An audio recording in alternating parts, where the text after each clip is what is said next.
اپنے خانوال سے تشریف لائے ہوئے مہمان پیر طریقت رہبر شریعت مولانا وزیر احمد نقشبندی صاحب سے ملتمس ہوں کہ وہ مائک پر تشریف لائیں اور ہم سب کو اپنی عظیم قیمتی نصائح سے محظوظ فرمائیں۔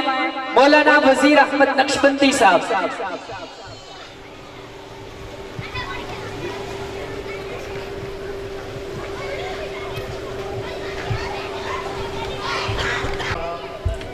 اما بعد فاعوذ باللہ من الشیطان الرجیم بسم اللہ الرحمن الرحیم انہ من عبادنا المخلصین قال النبی صلی اللہ علیہ وسلم الخلق كلهم هالكون الا العالمون صدق اللہ العظیم وصدق رسولہ النبی الکریم۔ روشنی پڑھ لیتے۔ اللہم صلی علی سیدنا و مولانا محمد وعلی آل سیدنا و مولانا محمد وبارک وسلم و صلی علیہ۔ میرے واجب الاحترام قابل صدر علماء کرام اور برادران اسلام، یہ سیرت النبی اور عظمت قرآن کانفرنس ہے۔ یہ اس کے اندر دستار فضیلت ہوگی 4 طالبہ جنہوں نے اس سال قرآن مجید کو حفظ کیا، ان کی دستار بندی ہوگی۔ اللہ ہم سب کو یہ دولت نصیب فرمائے، ہماری قیامت تک آنے والی نسلوں کو بھی نصیب فرمائے۔ اور بڑے مبارکباد کے مستحق ہیں وہ بچے بھی، والدین بھی اور اساتذہ بھی، حتیٰ کہ وہ خاندان والے بھی اور اس محلے والے بھی، کہ جس محلے کے اندر یہ سعادت ان طلباء نے حاصل کی کہ اللہ کا کلام اپنے سینے کے اندر محفوظ فرمایا۔ یہ ایسی ڈگری ہے کہ دنیا کے اندر بھی حافظ ہے، اس دنیا سے جانے کے بعد وہ حافظ ختم نہیں ہوگا، قبر میں بھی حافظ قرآن رہے گا، میدان حشر میں بھی قرآن پاک کا حافظ رہے گا، حتیٰ کہ جنت کے اندر بھی حافظ قرآن سے پکارا جائے گا اس کو۔ باقی ساری ڈگریاں، ساری تعلیم صرف اس دنیا کی حد تک ہے۔ سارے عہدے، یہ ایک ایسا عہدہ ہے کہ ہمیشہ ساتھ رہے گا۔ اور مفتی صاحب الحمدللہ محنت کر رہے ہیں علاقے کے اندر، اس محلے کے اندر، قرب و جوار سے بھی طلباء الحمدللہ دوسرے محلوں سے بھی پڑھنے کے لیے آتے ہیں۔ اللہ مفتی صاحب کو بھی اور اساتذہ کرام کو بھی اور معاونین کو بھی اللہ ان کے علم و عمل کے اندر برکت عطا فرمائے، اور ان کو بالخصوص ہمیں بالعموم سب کو اخلاص والی دولت نصیب فرما دے۔ اصل بھائی اخلاص ہے۔ یہ قرآن مجید کا علم ہے نا، یہ علم ایسا علم ہے کہ یہ نجات کے لیے بھی مدار ہے اور اس دنیا کی بقا کے لیے بھی مدار ہے۔ اگر یہ علم ہے تو دنیا باقی ہے، اگر یہ علم ہے تو آخرت کے اندر نجات کا ذریعہ ہے۔ جو حدیث پاک میں نے آپ کے سامنے ایک حصہ پڑھا ہے، یہ حدیث لمبی ہے۔ میرے محبوب علیہ السلام فرماتے ہیں الخلق کلہم ہالکون، ساری کی ساری مخلوق ہلاک ہونے والی ہے، تباہ ہونے والی ہے، برباد ہونے والی ہے، نام و نشان مٹنے والا ہے، الا العالمون، سوائے عالم کے، سوائے عالموں کے۔ کس چیز کا عالم؟ قرآن کا عالم۔ کس چیز کا عالم؟ قرآن کے حروف کا عالم۔ کس چیز کا عالم؟ معانی کا عالم۔ کس چیز کا عالم؟ تفسیر کا عالم، احادیث کا عالم، دین کا عالم۔ وہ صرف اور صرف باقی رہنے والے ہیں، ساری انسانیت باقی ختم ہونے والی ہے۔ جیسے میرے رب نے سورہ عصر کے اندر فرمایا والعصر ان الانسان لفی خسر، زمانے کی قسم، عصر کے وقت کی قسم، ساری انسانیت کیا ہے؟ گھاٹے میں ہے، نقصان میں ہے۔ صرف وہ لوگ الا الذین آمنوا وعملوا الصالحات وتواصوا بالحق وتواصوا بالصبر، جس نے یہ 4 صفات اپنے اندر پیدا کر لی، ایمان لے آیا، وہ گویا کہ نقصان سے بچ گیا، اور جو ایمان کے بعد اعمال والی زندگی کو اختیار کر لیا، تقوی والی زندگی کو اختیار کر لیا، وہ یوں کہہ لے کہ اس جہان کے اندر چمک گیا۔ اور وتواصوا بالحق وتواصوا بالصبر، جس نے ان 2 صفات کو بھی اپنے اندر پیدا کر لیا، کیا ہے؟ دعوت تبلیغ، دعوت دین، اس کو اختیار کر لیا، اور جو حالات آنے والے ہیں ان پر صبر کر لیا، تو میرا رب دونوں جہانوں کے اندر اس کا ڈنکا بجا دے گا۔ الخلق کلہم ہالکون الا العالمون۔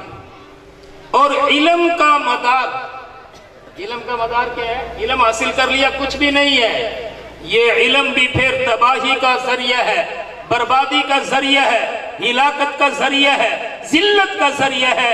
میرے محبوب علیہ السلام فرماتے ہیں العالمون ہالکون، سارے کے سارے عالم بھی ہلاک ہونے والے ہیں، الا العاملون، سوائے عمل کرنے والوں کے۔ علم حاصل کیا، اس پر عمل کیا، اگر عمل کو اختیار کر لیا تو وہ بچ گیا، اور اگر عمل نہ کیا تو وہ برباد ہو گیا۔ علم ہے، آج ہم سب کے اندر علم ہے۔ کس مسلمان کو نہیں پتا کہ نماز فرض ہے؟ کس مسلمان کو پتا نہیں کہ جھوٹ بولنا حرام ہے؟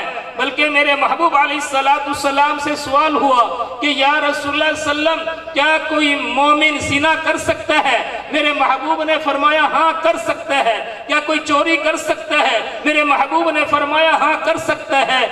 کیا کوئی بددیانتی کر سکتا ہے؟ میرے محبوب نے فرمایا ہاں کر سکتا ہے۔ چند چیزوں کا سوال کیا، پھر اس صحابی نے اخیر میں سوال کیا یا رسول اللہ، کیا کوئی مسلمان جھوٹ بھی بول سکتا ہے؟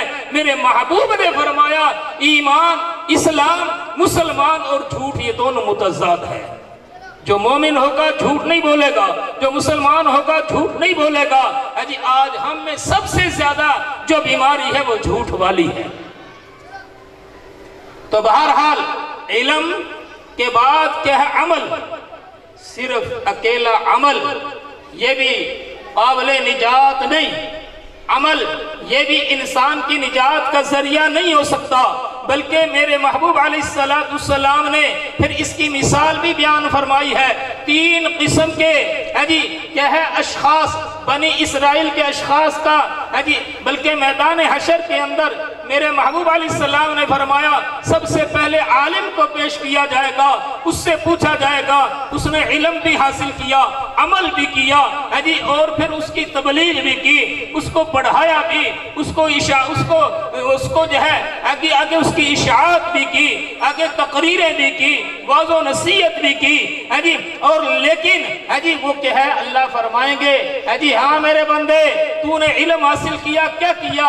وہ بندہ عرض کرے گا، وہ عالم دیکھا کہ اللہ میں نے بڑی تبلیغ کی ہے، بڑے واعظ کیے ہیں، بڑے میں نے تقریریں کی ہیں، بڑا پڑھایا ہے، بڑا اللہ اللہ کیا ہے، بڑا اس پر عمل کیا ہے، ساری رات میں قرآن کی تلاوت کرتا رہا، ساری رات میں کھڑے ہو کر نفلوں کے اندر تیرا قرآن پڑھتا تھا، ساری رات میں تقریریں کیا کرتا تھا۔